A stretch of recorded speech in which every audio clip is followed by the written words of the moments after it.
Думаете, все законы физики и химии уже давно исследованы? Мы сломаем ваше представление, ведь гора новостей находится на битве молодых ученых Science Slam. Science Slam – это мероприятие, на котором ученые в неформальной обстановке рассказывают о своих исследованиях. Они объясняют сложные понятия с помощью бытовых ассоциаций и метафор. Также здесь можно услышать много шуток и современных мемов. Адаптировать научные темы в развлекательные выступления не так-то просто. Слева машина. И что я могу сказать? Это машина-игрушка дьявола. И люди тогда не догадывались, что такое экология, и они должны были создать именно мощную машину, но не экологичную. Ребята-спикеры являются студентами Башкирского государственного аграрного университета, и их профессии агротехнолог, биофизик и механик понятны далеко не всем.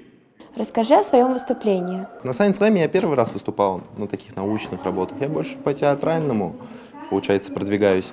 А именно зачем я выбрал Science Slam? Ну, попробовать себя как-то так объяснить легким языком для нашей же молодежи, для своих же ровесников, что это такое. Почему именно я выбрал тему, как автомобили повлияли на нашу жизнь и как они их прокачали? Потому что я учусь на механическом факультете.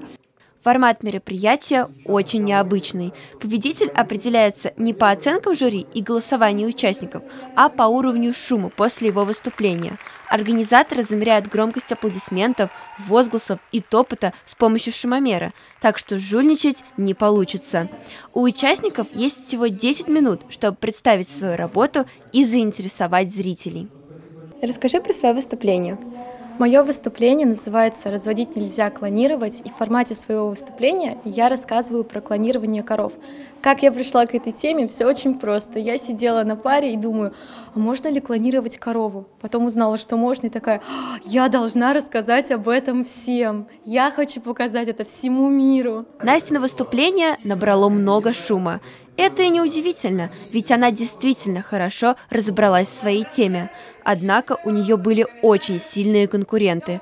Победу в Science Slam одержала студента факультета агротехнологий и лесного хозяйства Евгения Кириллова. Символическим призом стали боксерские перчатки, которые подчеркивают состязательный характер мероприятия.